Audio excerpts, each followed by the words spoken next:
So, I had my fun with Quagsire. And now, something tells me that he is slightly hellbent on revenge. Yeah, you can say that one again. Oh god. Come on then. How bad's my script? I'm mildly scared. As you should be. You're not filling me with much confidence here, Quag. That was intentional. Great. Right. Here is your script. You son of a bitch.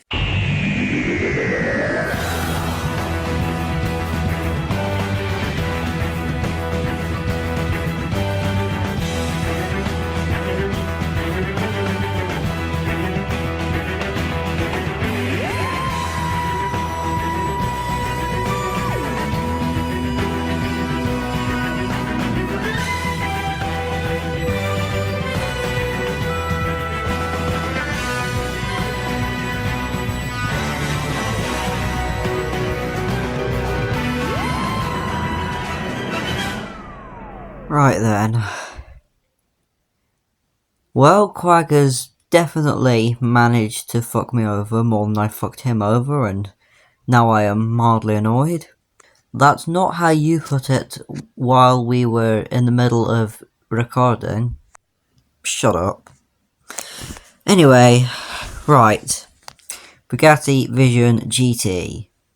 Fast thing. Fastest car in all of Dealership Tycoon, in fact. 398 miles an hour. 0.99 seconds of handling. And for the longest time, the most expensive, currently valued at 41.7 million. Which is pretty much double the price of when I first bought it. At least that's what I can remember. Who knows, because quite frankly, I have the memory of a goldfish. Okay, that's fair, Quag, but still fuck you. Got him. I hate you. Anyway, this was quite a historical car for Dealership Tycoon, because for the longest time, it was, well, you know, basically the best car in the game. It was also the first cash-only limited, because Dealership Tycoon before had done limited before, but that was the Robux exclusive Ferrari Testarossa, which is now a fake model, very sad, also the rarest car in the game, and the Robux exclusive Back to the Future DeLorean. This was different. This was a limited shop car that you could actually buy. And actually, most people couldn't buy it anyway because it was so expensive. I can remember back when it came out, I wanted to grind the Around the World race because it came out with the Around the World race update. And yeah, I ended up basically just giving in and AFK grinding it. I think I've talked about this before. Anyway, I think that this is the car that I got the most worth out of all my cars. Because if you look very closely, I'm sorry that it's not in much high quality, but you will be able to see that I have done well over 13,000 miles in it, because this was the car that I used to grind pretty much any limited car that you've seen on this channel, you know, really expensive.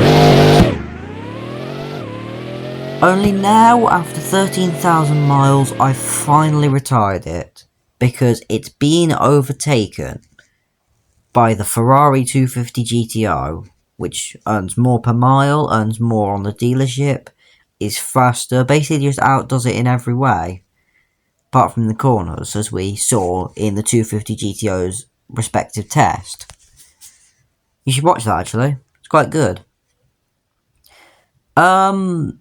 But that means that this thing has finally been able to get its long-deserved retirement. But because of the anniversary of the channel, which is today, at time of recording, it requires a special video, or 2 special videos in our case. We thought it was the perfect opportunity for me to finally review it and give it one last shout before it eases gently into retirement, because I've liked this car. We've had a lot of fun times, basically me hooning around the city, grinding with it on the highway for hours and hours on end. Yes, we've had our disagreements, because, well, it has a number of faults, which we will get to later in the video. But I do have a lot of fond memories of this car.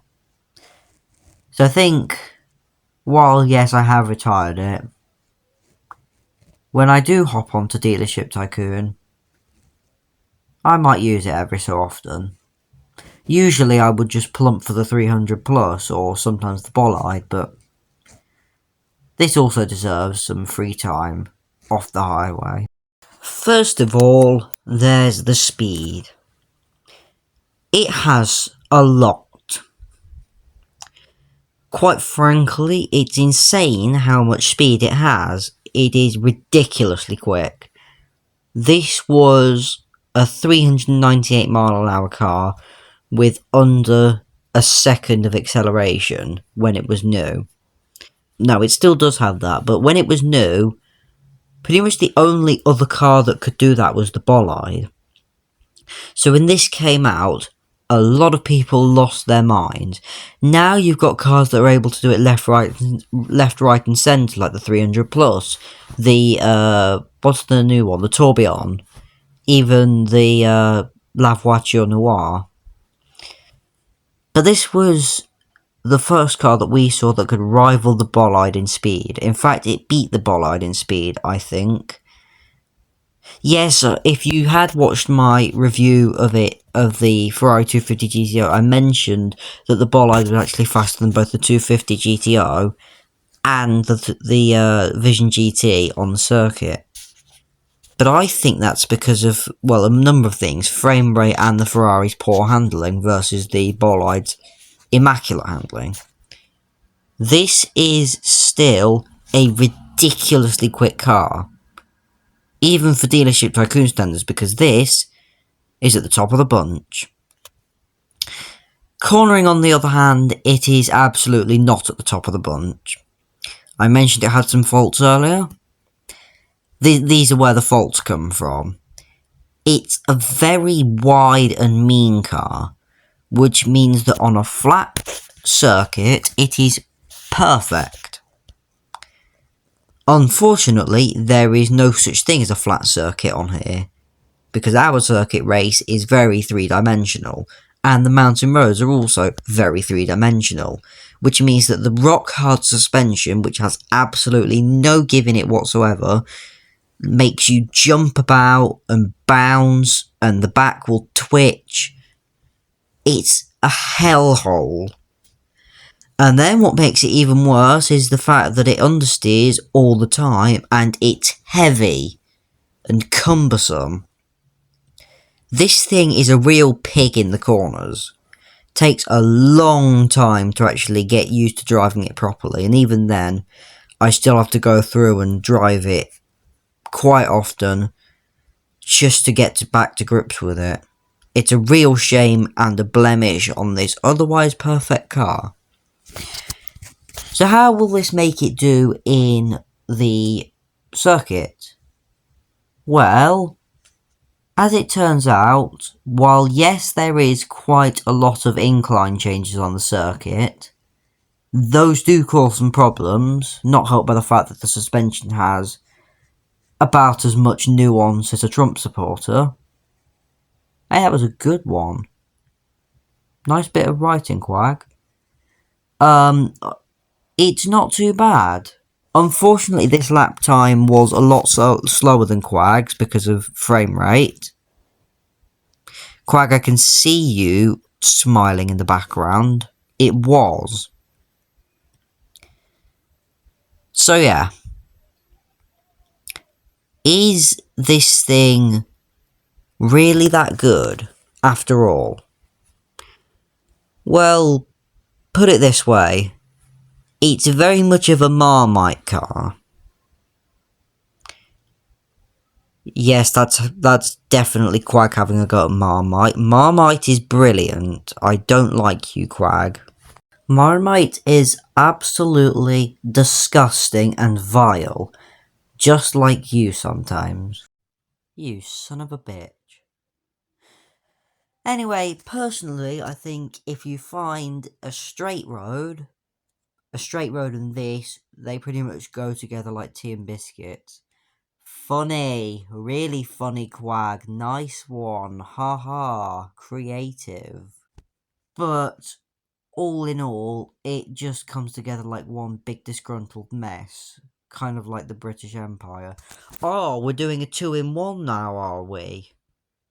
You absolute cunt. May I remind you that you are British? Scotland is part of the island of Britain. Also, fuck you.